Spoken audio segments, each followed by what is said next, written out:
Boa tarde a todos. Na aula de hoje a gente vai discutir a lei de Ampère, mas antes disso eu queria fazer alguns comentários aí, só para deixar bem claro algumas propriedades. Em 1269, Pierre de Maricourt, ele nasceu em 1240 e não se sabe certo o ano em que ele morreu. Ele fez alguns estudos aí sobre ímãs, motivado pela introdução da bússola na Europa. Então, para fazer navegações, o pessoal começou a usar a bússola, que no fundo é uma agulha imantada, um pequeno ímã, que pode se mover e aponta as direções norte e sul. Então, ele começou a estudar as propriedades dos ímãs. E o que ele constatou? Ele notou que polos iguais se repetem. Então, se tiver norte com norte do ímã, repulsão. Sul com o sul, tem repulsão. Agora, se for norte com sul, aí tem atração. Então, foi uma observação experimental. Notem, que o magnetismo foi observado pelos gregos há mais ou menos 2.600 anos, 2.500 anos. Então, só em 1269, com a introdução da bússola, é que o pessoal começou a estudar com mais cuidado aí as propriedades dos ímãs.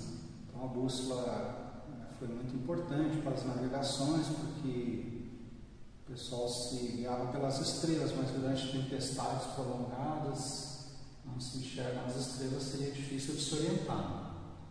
Ele realizou também a experiência do ímã partido. Eu comentei aqui, se a gente serrar um ímã ao meio, a gente não consegue separar o polo norte e o polo sul. A gente comentou que não existem monopolos magnéticos. Então, a gente tem também aqui, em 1600, o William Gilbert, ele nasceu em 1544, morreu em 1603.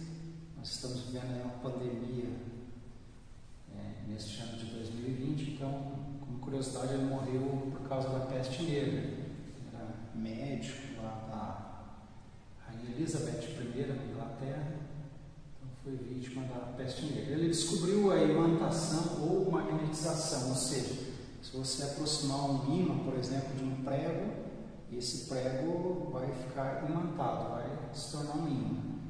Então, quando você afasta o ímã, depois de um tempo, ele acaba perdendo essas propriedades.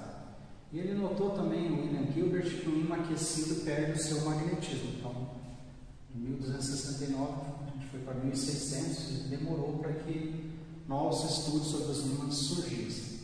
E esse William Gilbert fez esses estudos e influenciou inclusive o Johannes Kepler, que era um astrônomo, matemático e astrólogo alemão. E ele ficou pensando que talvez o Sol e os planetas se atraíssem magneticamente. Então, lembrem que o Newton só foi nascer em 1642, então ainda não havia teoria da atração gravitacional. Então, essas informações eu tirei de um livro muito interessante que eu já mencionei na primeira aula nossa. É uma história da física e da química, que o autor ele conta então um pouco da evolução da química e da física. Bem interessante, como eu falei aqui no curso, eu acabei não comentando muito da parte histórica, eu fiquei justamente na teoria. Então a parte experimental vocês vão ter que ver nas aulas experimentais de laboratório. Quem quiser vai ter que sozinho ler a parte histórica. Então, quando eu falei aqui em imantação, aqui tem alguns sinônimos, embora não seja uma aula de português. Imantar é o mesmo que magnetizar, imanar ou imanizar. Então aqui são fatos históricos e eu vou comentar um pouquinho agora. Então, sobre o Pierre de Maricourt, a gente lembra que a Terra, lá tem um polo norte geográfico e tem um polo sul geográfico. Agora o polo perdeu acento, essa palavra, na ortografia. Então, esse polo norte geográfico e o polo sul geográfico. A Terra tem um campo magnético, então a gente poderia representar a Terra por um ímã em formato de barra. Como que seria? O sul do ímã, ele está perto do norte geográfico. Então, seria o sul magnético da Terra, está perto do norte geográfico. E o norte magnético da Terra estaria perto do sul geográfico. Então, quando a gente comenta aí do Pierre de Maricourt, se eu colocar uma bússola, então se eu estou com uma bússola aqui perto da Terra, o que vai acontecer? O sul da Terra atrai o norte da bússola, então por isso que a bússola sempre acaba apontando para o norte. Observação dele, né? Polos opostos se atraem, de Maricura. Então o que é a bússola? É um pequeno ímã, uma pequena agulha montada que está livre para se mover. Então sul e norte se atraem, acaba apontando para o sul magnético da Terra, que está perto do norte geográfico. Então é uma explicação dessa observação do Pierre de Maricura. A respeito aqui da observação do William Gilbert sobre a imantação e sobre o ímã aquecido perder seu magnetismo, a gente precisa relembrar de nossas aulas anteriores. Então, numa aula anterior, o que eu mostrei aqui? Eu fiz uma conta mostrando que uma espira, ou seja, o que é uma espira? Peguei um fio condutor, pode ser um fio de cobre, coloquei no formato fechado, pode ser no formato de um quadrado, de um retângulo, de um triângulo, ou no formato de circunferência. Então, eu trabalhei com uma espira retangular. Eu mostrei que quando a gente coloca uma espira retangular, onde existe um campo magnético, essa espira sofre um torque. O campo magnético aplica um torque e faz a espira girar. Tende a alinhar, então, o momento magnético da espira tende a se alinhar com o momento magnético da espira tende a se alinhar com o campo magnético. Então, a gente viu isso numa aula anterior. E essa ideia de uma espira sofrer um torque é válida mesmo quando eu tiver uma espira circular. Eu posso ter uma espira circular, triangular, retangular. Coloquei essa espira, ou seja, um fio, no formato fechado, onde passa a corrente. Coloquei onde tem um campo magnético. O campo magnético aplica um torque e tende a alinhar a espira, o momento de dipolo magnético da espira com o campo. Então aqui, como é que a gente vê modernamente um átomo? Então a gente pensa que no átomo eu tenho elétrons se movendo. Então aqui eu estou representando um elétron no átomo. Então o elétron estaria movendo aqui no sentido horário.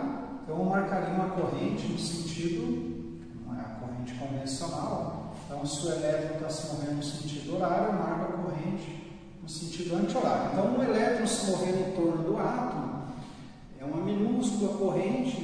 Então a gente imagina que o elétron no átomo é como se fosse uma espira circular. Então vai ter associado essa carga, esse elétron se movendo, vai ter associado um momento de dipolo magnético. Estaria aqui apontando para fora do quadro. A gente usa a regrinha, curva os 4 dedos na direção da corrente. Então o momento de dipolo magnético está na direção, no sentido do polegar. Então aqui um elétron no átomo eu vejo como uma espira circular. Significa então que se eu colocar um átomo onde tem um campo magnético, a gente está vendo então esses elétrons no átomo como espiras circulares, então essas espiras vão sofrer torque e o momento de dipolo magnético dessas espiras tende a se alinhar com o campo. Vamos ver aqui, ó. Se eu tivesse um pedaço de ferro, então aquele não está magnetizado, não está imantado. O que eu vejo então nesse pedaço de ferro? Cada elétron ele está girando numa direção qualquer, então tem uma orientação aleatória, caótica, que eu estou representando. Isso aqui seria, por exemplo, esse é um íon de um elétron, então está apontando uma certa direção em diagonal para cima. O o momento de dipolo magnético de outro elétron está em diagonal para baixo, pode estar em diagonal, pode estar para a direita, na vertical para cima. Então é caótico, é desordenado. Então isso aqui não é um ímã, não está imantado. Por quê? Porque não tem nenhum tipo de cooperação. Então significa que quando eu somar tudo, a estatística em média, o momento de dipolo magnético total é 0.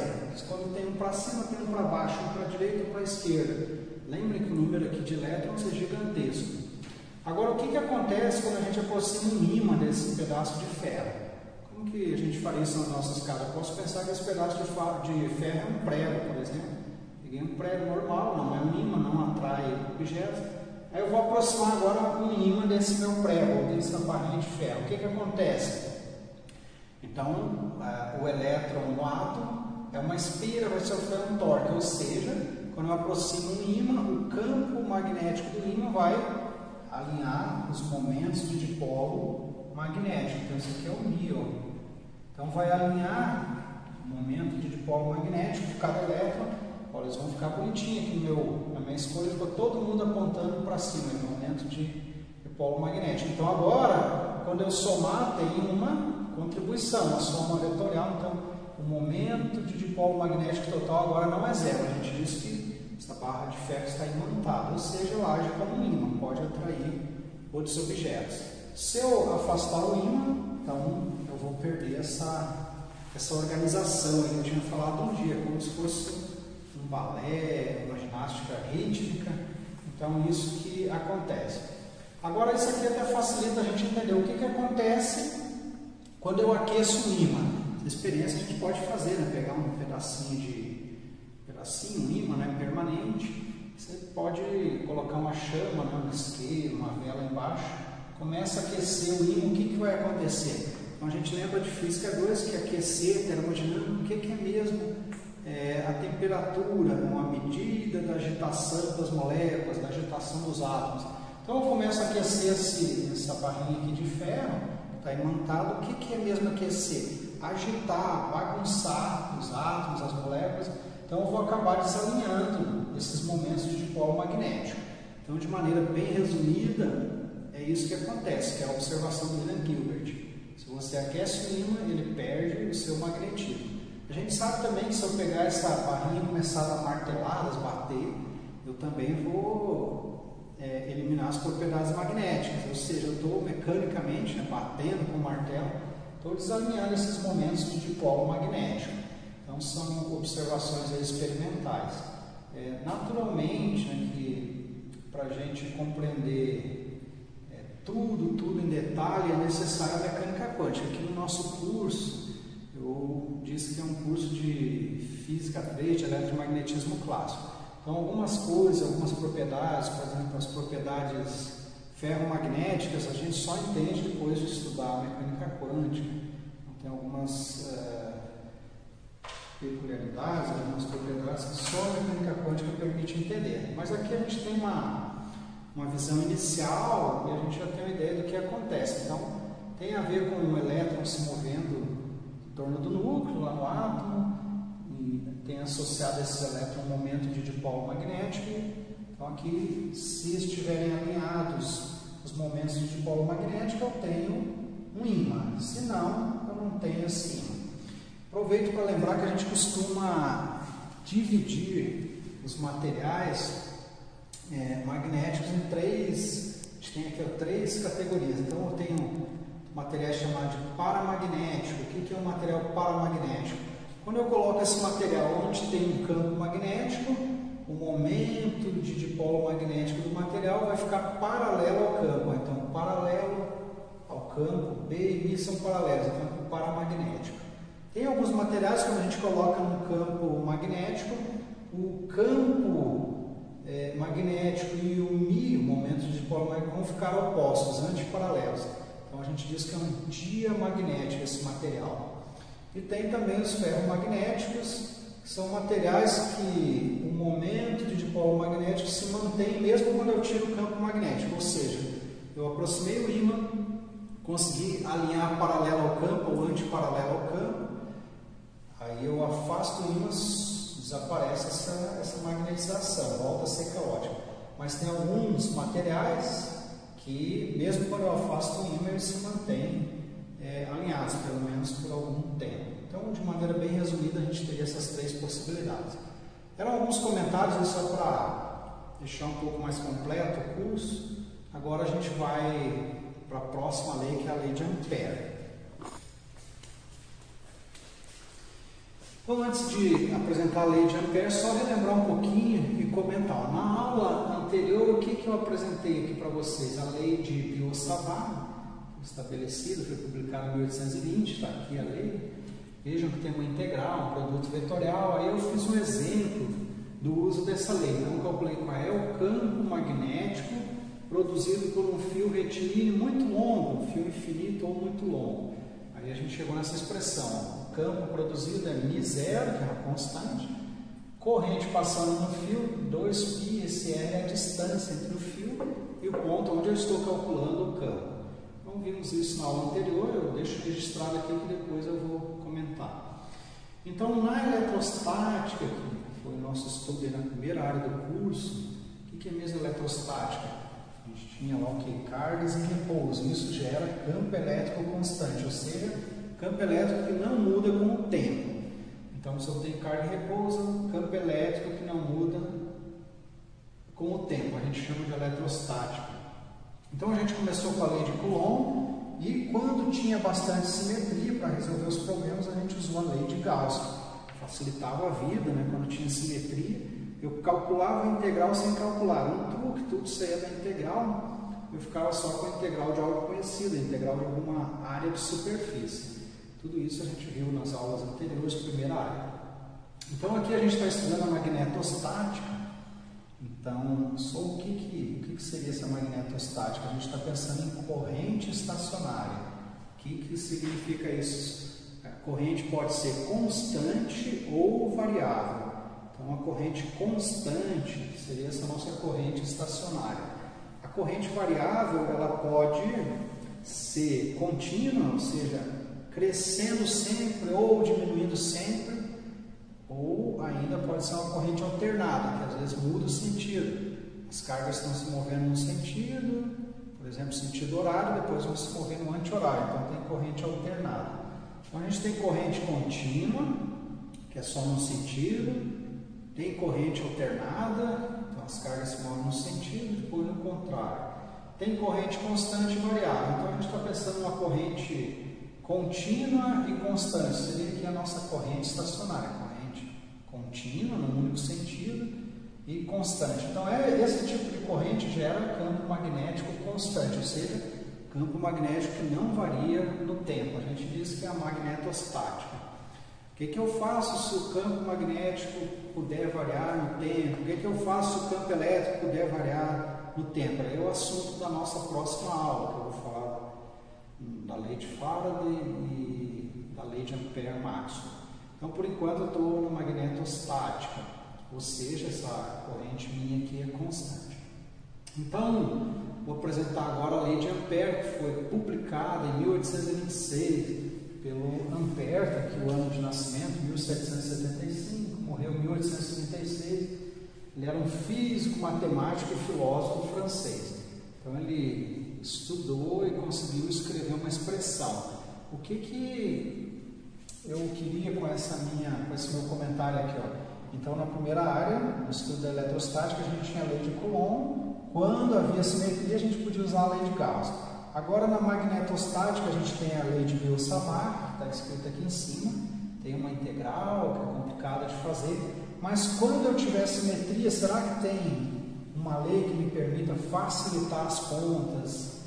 Então, a resposta é, em analogia com a eletrostática, tem sim. Aqui a gente tem a lei de Ampère, é uma lei que facilita a vida quando eu tenho simetria no problema. Então, eu vou apresentar a lei e fazer exemplos.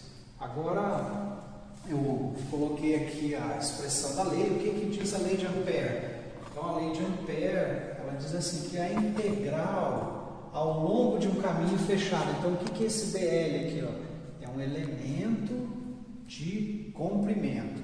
Então, um elemento vetorial. A gente sabe que o comprimento não é um vetor, mas estamos pensando, né? Fazendo uma abstração que o comprimento é um vetor. Então, esse dl é um elemento de comprimento vetorial. Então, aqui eu tenho uma integral, essa bolinha quer dizer que é ao longo de um caminho fechado. Então, a integral de linha, que a gente chama, integral de caminho. Então, vou integrar ao longo de um caminho fechado. Então, o que eu vou integrar? O campo magnético escalar esse elemento de comprimento. Então, esse B escalar dl, como a gente sabe, vai ser o módulo do primeiro vetor, módulo do segundo, cosseno do ângulo entre eles. Então, eu representei aqui, ó, o ângulo entre B e dl. Notem, né, que é sempre o menor ângulo. Aqui eu teria um ângulo que seria alfa aqui fora. Tenho sempre que eu desenho dois vetores, aqui tem duas possibilidades. Normalmente a gente escolhe o menor ângulo. Então, só um comentário. Isso é geral. Então, eu tenho do lado esquerdo a integral ao longo de um caminho fechado do campo magnético escalar, elemento de comprimento. Isso é igual a μ0, que é a nossa constante. Vocês têm, eu já falei o valor aí. μ0 permeabilidade magnética do vácuo. Então a gente tem esse valor aí já uma constante, e aqui é a corrente que está passando no fio. Então quando eu for aplicar a lei de Ampère, a gente escolhe uma chamada amperiana, né? Na primeira área a gente escolhia a gaussiana.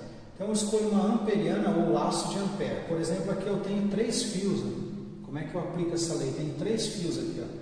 Neste fio que eu chamei aqui, o primeiro fio, então ele está perpendicular ao quadro, ele entra e sai do quadro. Estou pensando então em fio retilíneo aqui, fios retilíneo entrando e saindo do quadro. Aqui neste fio tem uma corrente 1 passando e a corrente está saindo do quadro, sentido aqui.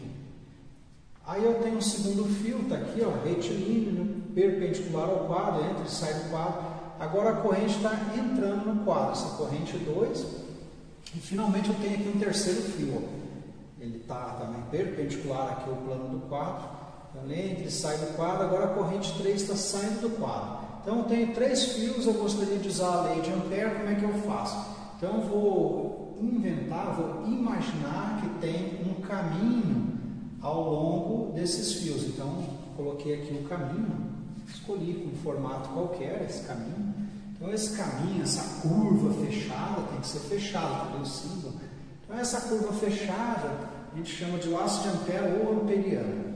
Então uma curva que eu invento, que eu imagino para resolver o problema. Aí a gente faz uma convenção, uma escolha. Eu vou fazer essa integral em que sentido? Então eu marquei aqui o sentido. A nossa escolha que a gente vai fazer no sentido anti-horário. Então qual é o sentido da integração? Sentido anti-horário, a nossa escolha. Como que, então, esses campos, esses fios aí, 1, 2 e 3, nos quais passa a corrente, eles produzem campos. Então, esses campos é o que eu vou colocar aqui, né? O campo magnético produzido pelos fios. Vale a superposição. E como é que eu desenho esse DL? Então, o DL está ao longo desse caminho, dessa amperiana, e tangente a essa amperiana, tangente à curva. Então aqui nesse ponto, por exemplo, eu desenhei o DL aqui, ó. Então em cada ponto eu tenho esse DL sempre tangente à curva e no sentido da integração. Como eu estou fazendo a integral no sentido anti-horário, eu vou colocar nesse sentido aqui, ó. Então a nossa convenção que eu preciso colocar aqui, ó, então do lado esquerdo vai o campo, vai o DL. Do lado direito eu tenho que colocar a corrente. Que corrente é essa? A corrente envolvida pela amperiana. Então na primeira área lá, na lei de Gauss, a gente olhava a carga dentro da gaussiana, a carga envolvida pela gaussiana. Aqui a gente vai ver a corrente total envolvida pela amperiana. Então eu vou ver, né? Tem que estar aqui dentro desse laço, dessa amperiana, as correntes. Então eu vou ver qual é a corrente. Eu tenho uma convenção, uma regra da mão direita. Coloco meus 4 dedos aqui curvados no sentido aqui da integração, que é anti-horário, e o meu polegar vai dizer o que é positivo ou não. Então veja, a corrente 1, ó, ela está saindo do quadro, então está no sentido do meu polegar, eu digo que é positivo. Então a corrente envolvida pela amperiana é mais I1. Aí eu vou usar de novo essa regrinha, curvei meus dedos, estou na direção aqui da integração, curvei os 4 dedos. Polegar me diz o que é positivo, a corrente 3, positiva, mais E3. Finalmente, curvei meus dedos, polegar dá o sentido positivo, daí eu vejo que a corrente 2 está entrando no quadro. Então, o sentido contrário ao meu polegar entra com o sinal menos. Então, é assim que eu uso essa lei de Ampère. Do lado esquerdo eu tenho que colocar o campo, o DL, cosseno do ângulo, eu tenho que ver qual é o ângulo entre o campo e esse elemento de comprimento. Do lado direito, a corrente envolvida. Então aqui é a teoria bem geral, o significado de cada termo, como é que eu procedo, né? O sentido de integração, como é que eu acho a corrente envolvida. Então agora vamos fazer um exemplo específico aí para fixar e entender melhor. Neste primeiro exemplo, nós vamos calcular o campo magnético produzido por um condutor longo e retilíneo. Na verdade, nós já calculamos isso usando a lei de Biot-Savart. Só que apareceu uma integral de um produto vetorial. Finalmente chegamos a uma integral que, para ser resolvida, exige substituição trigonométrica, ou seja, integral longa, demorada. Agora a gente vai fazer usando a lei de Ampère e vamos ver como é que vai funcionar.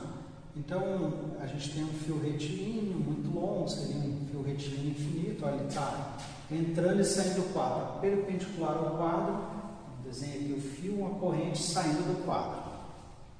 Então, o que eu preciso fazer? Eu preciso desenhar o campo, o DL, ver o ângulo entre eles e qual é a corrente envolvida pela amperiana. Eu tenho uma simetria aqui, o fio é retilíneo, eu vou tentar aproveitar, é um fio retilíneo, cilíndrico, como se fosse um giz aqui, um fio que a gente usa nas nossas casas. Então o que eu vou fazer? Eu vou desenhar o campo, então eu vou marcar uma certa distância aqui, ó. Onde que eu vou calcular o campo? 1, 2, 3, 4, vou marcar aqui, ó, uma certa distância que eu vou chamar de R. Então, uma certa distância R do fio, eu vou calcular o campo. Seria aqui, ó. Então, como é que fica o campo? A gente usa a regrinha da mão direita. O meu polegar no sentido da corrente, os dedos curvados me dizem qual é o sentido. Vamos olhar bem. Polegar ali, a ponta dos dedos curvados, no ponto, vai me dizer para onde que aponta o campo. Está aqui, ó.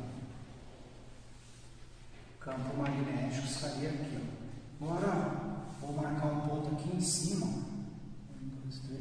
Neste ponto, a uma certa distância também é. Então, aqui, ó, a distância deste ponto até o fio, é um ponto do espaço, a distância é. Então, ó, meu polegar aqui no sentido da corrente, a ponta dos dedos curvados, me dizem, né, para onde está o campo magnético aqui neste ponto. 1, 2, 3, 4. Aqui agora, vou pegar neste ponto, a distância R também do fio, usa a mesma ideia. Polegar, dedos curvados, então apontaria aqui. Agora eu pego aqui 1, 2, 3, a distânciazinha R. Neste ponto, como é que eu faço? Vou mostrar daqui. Polegar no sentido da corrente, dedos curvados, é uma regrinha da mão direita, isso. Então eu marquei alguns pontos aí qual é a direção no sentido do campo. Lembra que na aula anterior a gente viu, ó, que quando eu tenho um fio, aqui, ó, ele entra e sai do quadro, fio retilíneo longo, as linhas do campo são circunferências, ó. Então, aqui, linha do campo, linha do campo, linha do campo, são linhas concêntricas, ou seja, centradas aqui no fio. Então eu marquei aqui o sentido dessas linhas fechadas, meu polegar, né, no sentido da corrente, então os dedos curvados dá esse sentido aqui, ó. Então a gente lembra que se eu tenho as linhas do campo, eu posso ver isso aí, como eu comentei, usando limalha, eu pozinho de ferro, espalho numa cartolina, passo o fio bem no meio da cartolina, no fio, passo corrente no fio, a limalha vai se ordenar no formato de circunferência. Então se a gente tem as linhas do campo, como que é o campo nesse ponto aqui? Ó? Ele é tangente, né? As linhas do campo no sentido dessas linhas. Como é que ficaria o campo aqui? Ó? Tangente e no sentido das linhas. Como que ficaria aqui? Ó? Então, só relembrando o que eu fiz ali, usando outra regra. Então, eu sei agora o campo, né? Ele sempre está aí tangente, quando eu marco a distância do fio até o ponto, está tangente essa distância aqui. Marquei alguns pontos. Agora eu vou escolher a minha amperiana. Para aproveitar a simetria do fio que é cilíndrico, eu vou escolher uma amperiana circular. Vamos ver se eu consigo desenhar aqui bonitinho.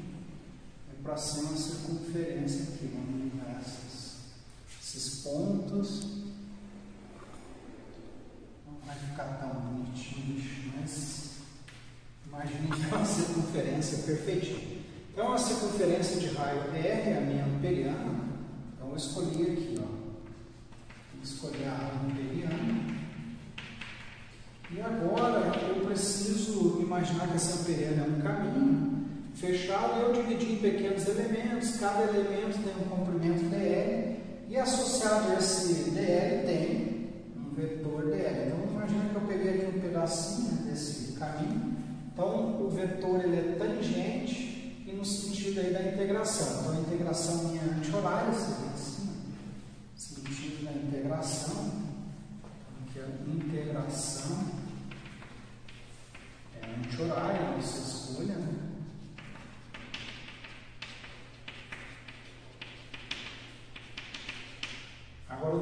desenhar o DL. Então, por exemplo, nesse ponto, como ele é tangente à curva, então ficaria bem aqui, ó, desenhar o DL.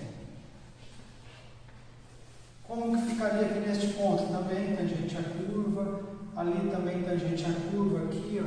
Então a gente nota que eu vou desenhar aqui o DL, deixa eu apagar para não dar confusão, não desenho, marcar o D aqui. Então aqui estaria assim, DL, tangente à curva no sentido de integração. Aqui como é que ficaria? Tangente à curva. Então tem que desenhar bem aqui, né?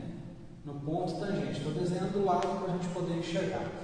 Então o que a gente nota com esses desenhos? Eu preciso, né, para calcular, saber o ângulo entre o campo e o DL. Eu vejo que o ângulo θ é igual a 0 graus. Logo, cosseno de 0 graus ele é igual a 1. Então agora eu já posso usar a lei de Ampère para fazer isso aqui do lado. Então, como é que eu faço? Eu marco uma certa distância do fio até o ponto, que é o R. Eu desenho, eu escolho um amperiano, daí desenho o campo magnético nesta amperiana e depois desenho o DL. Então é tipo um procedimento, uma receita de bolo. Escolho primeiro o amperiano, aproveitando a simetria. Desenho o B, desenho o DL, vejo o ângulo entre eles e aí eu venho aqui, ó. Então, a lei de Ampère diz que a integral de B escalar dl é igual a μ0 vezes a corrente, ou B cosseno de θ dl. Eu vi que o θ é 0, o cosseno de 0 é 1, então vai ficar só B é integral de dl. Agora, notem que o B é o campo aonde está a minha amperiana. Então, eu vejo que na amperiana, qual é a distância aqui, ó, de qualquer ponto da amperiana até o fio? R, ó, se eu pegar esse ponto aqui na amperiana até o fio, a distância é R. Este ponto na amperiana, qual é a distância até o fio? R. Aquele ponto na amperiana até o fio, qual é a distância? Então é sempre a mesma distância.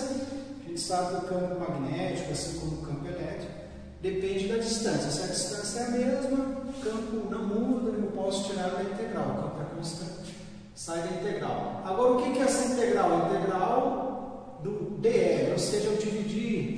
Imaginei que eu dividi esse fio aqui, esse caminho, né? Na verdade não é um fio, é um caminho.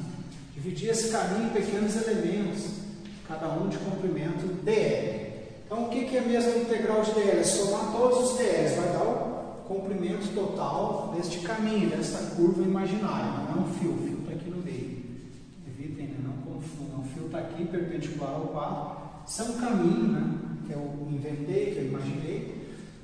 Então não é um fio, cuidado. O que significa a integral de dl? Somar todos os elementos de comprimento. Somando todos vai dar o comprimento total, o comprimento de uma circunferência, que é 2πr. Isso seria o comprimento total. A integral aquela de dl vai dar isso aí, 2πr. Então agora eu quero o campo, é só isolar, eu mando ele para o outro lado.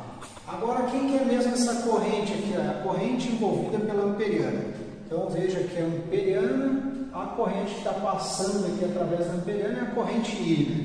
Se tivesse vários fios, sei lá, 5 fios, eu tenho que ver a corrente 1, corrente 2, até a corrente 5 olhando o sinal. Mais ou menos, com aquela regrinha da mão direita. Como era só uma corrente, a corrente total envolvida é I. Então é só isolar o B. Ó. B igual a μ0I, que já estava do lado direito, vem esse 2πr dividindo. Chegamos à mesma resposta que a gente obteve usando a lei de Biot-Savart.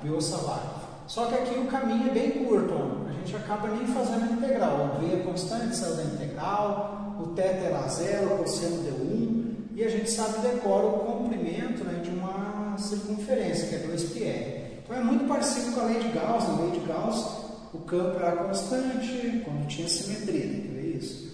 Quando tinha simetria, o campo elétrico era constante, saía da integral, normalmente o ângulo entre o campo e o dA era 0, então sumia também o cosseno, e a gente ficava só com a integral de uma área superficial que a gente sabia decora em geral. Aqui é a mesma coisa, o B constante saiu da integral, o θ constante também pode sair da integral, no caso era 0, sumiu, virou 1, E finalmente a gente tem que pegar essa integral ao longo de um caminho que é uma integral conhecida. Então aqui, como tem simetria, a gente vê que a lei de Ampère facilita muito a vida. Quando tem simetria, eu uso a lei de Ampère, que o cálculo é rápido aqui, facilita bastante. Se eu usar a lei de Ampère para esse mesmo problema, como eu discuti na aula anterior, eu vou cair numa integral trigonométrica, eu vou demorar bem mais. Então esta lei de Ampère facilita muito a vida aí quando eu tiver simetria. Então vamos ver mais um exemplo agora. Neste segundo exemplo, nós temos dois fios longos e retilíneos perpendiculares ao quadro. Aqui está o fio 1, ele entra e sai do quadro, é um fio retilíneo muito longo. Aqui eu tenho o segundo fio também retilíneo muito longo que entra e sai do quadro. Aqui a corrente está saindo do quadro, aqui a corrente entrando no quadro. É a mesma corrente em módulo, isso não muda o sentido. O que ele quer saber neste problema? Qual é o campo magnético total nos pontos P1, aqui o ponto P1, os pontos estão a distância 3D aqui da origem, no ponto P2, que é aqui na origem, e no ponto P3, que estão a distância 2D da origem. Ele não falou o valor do D nem da corrente, então a gente vai levando isso até o final das contas. Como é que eu vou fazer? Então, vale o princípio da superposição, como valia para o campo elétrico, então vale para o campo magnético. Eu calculo o campo 1, o campo 2 e somo no final. E como é que eu vou fazer? Então, eu vou começar desenhando o campo magnético nos pontos pedidos. Então, aqui, por exemplo, no ponto P1, eu olho separadamente, como vale a superposição, o fio 1 vai gerar qual campo aqui no ponto P1? Então, eu uso a regrinha da mão direita, né? Eu vou colocar o polegar no sentido da corrente, a ponta dos meus dedos, vou levar lá, curvo os 4 dedos, então, polegar na direção da corrente, curvei os dedos, eu vejo que ele estaria para baixo. Então, eu tenho aqui um campo que aponta para baixo, eu vou chamar esse campo de B1. Campo produzido pelo fio 1 neste ponto. Agora, eu vou desenhar o campo produzido no ponto P2. Polegar no sentido da corrente, ponta dos dedos, indicam que aqui o campo é para cima. Vou desenhar um pouco maior, por quê? Porque aqui o fio está mais próximo do ponto. Então a gente sabe, né, a gente acabou de ver, para um fio retilíneo e longo, o campo magnético é igual a μ0 vezes a corrente passando no fio dividido por 2πr. Então depende da distância. Aqui a distância do ponto P1 é maior que a distância do ponto P2, então o desenho P1 maior. Quer dizer, o ponto P2 mais próximo do fio, maior o campo. Finalmente, lá no ponto P3, eu vou ver aqui a distância era 2D, D lá é 3D. Então, polegar no sentido da corrente, ponta dos dedos, levando lá, e estaria o campo B1. Desenho ele menor porque a distância é maior. Então, eu desenhei separadamente os campos produzidos pelo fio 1 em 3 pontos diferentes. Agora eu vou desenhar o campo produzido pelo fio 2. Então, agora a corrente está entrando no quadro. Então, por exemplo, lá no ponto P3, como é que fica a corrente? Polegar, né, no sentido da corrente, entrando no quadro, ponta dos dedos, me indicam aqui para baixo. Eu vou desenhar B2 aqui, como a distância é D até o fio, desenho ele um pouco grande. Aí aqui no ponto P2, como é que fica? Aí eu vou polegar no sentido da corrente, ponta dos dedos, apontando para cima. Então, ficaria aqui, meu B2. Vou desenhar como a distância é a mesma, ele vai ter o mesmo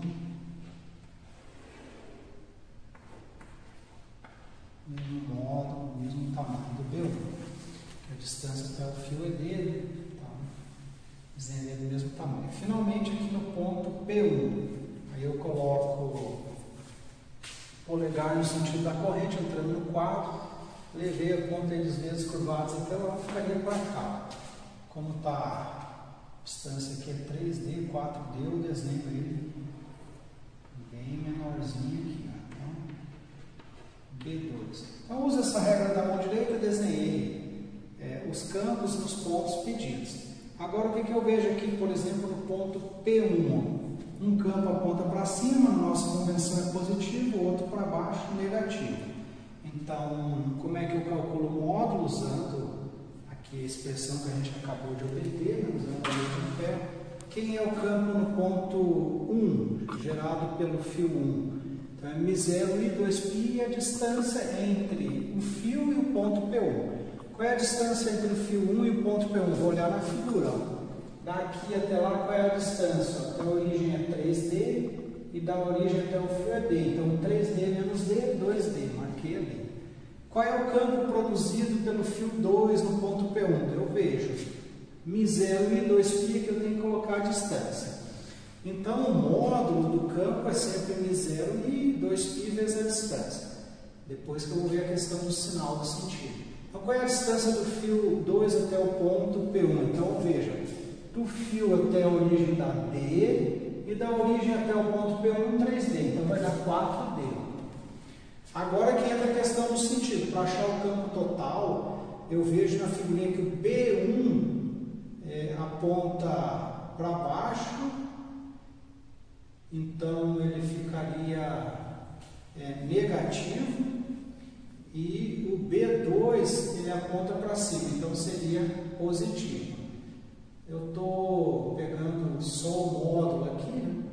Então eu posso colocar o B1 menos o B2 só para achar o módulo e depois colocar o sinal aqui. Então é isso que a gente fez. Pegou o B1, como a gente viu lá que o B1 tem um módulo, tem um tamanho maior que o B2, a gente encontra aqui a diferença, que é o módulo. Deu μ0 ali sobre 8πd, então aqui eu coloco agora em notação de vetor um sinal negativo para dizer que aponta para baixo, que a gente vê na figura. Então o B1 é maior que o B2, né? Quando eu tomar a diferença, o resultado vai ficar aqui, vai ser um vetor apontando para baixo aqui. Então a gente pega aqui, quem quiser, eu gostaria de deixar certinho, colocar o B como a gente sempre fez antes, assim, B2 está para cima, que é positivo, menos o B1. Vai dar a mesma coisa, não viu? B2 menos B1, quando a gente faz a continha, ela coloca tudo em evidência, μ0i sobre 2πd, o que vai sobrar lá? Sobra 1/2, aqui sobra 1/4. Então, 1/4 aqui no B2 menos 1/2. Então, quando a gente faz 1/4 menos 1/2, o que vai dar aí? Vamos ver essa continha aqui, 1/4 menos 1/2. Então, vai dar 8. Que vai dar 4 dividido por 8 é 2, dá 2. 8 dividido por 2 é 4. Então, vamos ver, 2 dividido por 2 é 1. 8 dividido por 2 é 4. 4 dividido por 4 é 1. 8 dividido por 4 é 2. Está certinho. 2 menos 4 é menos 2 oitavos. Aí tem esse 2 lá na frente, cancela o 2 com 2, vai ficar menos μ0i sobre 8π. Então deu a mesma coisa, né? A gente vê que esse menos 2, o 2 cancela com o 2 da frente, então μ0iπd, está aqui, μ0iπ, tem que botar o d. Cancelou o 2 com o 2, vai sobrar esse 8, menos 8.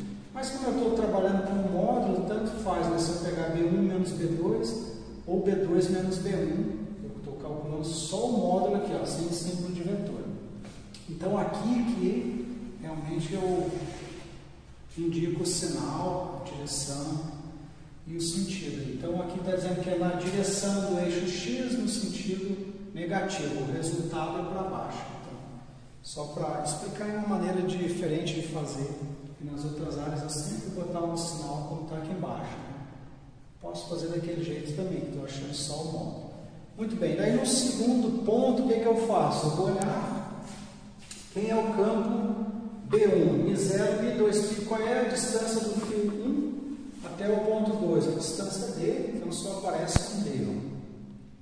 Quando eu for calcular o campo 2, Mi0, Mi sobre 2π, qual é a distância? É D1, então é o mesmo campo. B1 igual a B2, agora eu vejo na figurinha que os dois apontam para cima, então os dois estão com sinal positivo, o que eu faço? Somo. Então somando, vou obter B1 mais B2, Mi0, Mi sobre πd. Na notação agora de vetores está apontando para cima, na direção do eixo Y, então entre o unitário J, para cima positivo, sinal mais. Então aqui na figurinha, quando eu somar esses dois, o resultado é um vetor do dobro do tamanho. Estaria, vamos desenhar aqui assim, deixa eu ver para não pegar lá assim. Então o vetor sairia aqui da origem e vai até lá, esse é o rio. Então eu somo este tem que dar o dobro do tamanho. Este é o campo no ponto P2. Então finalmente no ponto P3 a gente faz o mesmo tipo de raciocínio. Quem é o campo produzido pelo fio 1? Mi0, Mi2π, qual é a distância entre o fio 1 e o ponto P3? Então veja que do fio 1 até a origem da D e da origem até o P3 é 2D, então 3D. Qual é o campo produzido pelo fio 2? A distância do fio 2 até lá é D, então Mi0, Mi2πD. Agora eu vejo que um aponta para cima e um para baixo, então eu vejo que o maior é o que está apontando para baixo, então eu posso calcular desse jeito. B2 menos B1, achei o módulo aqui. Poderia também calcular, que não é só o módulo, colocar o que aponta para baixo é negativo, então está apontando para cima B1 menos B2. Só o que muda é que vai dar um sinal negativo aqui, mas eu estou pegando o módulo, eu ignoro esse menos. Daí eu vou corrigir aqui, ó. Então, quem é o campo resultante? Está na direção do eixo X, então o modo unitário J, e vai apontar para onde? Ó? Então, eu vejo que o P2 que aponta para baixo tem um módulo maior, quando eu tomar a diferença, o campo resultante vai apontar aqui para baixo. Seria assim. Então, vai ser um sinal negativo. Está na direção do eixo Y, está apontando para baixo, negativo.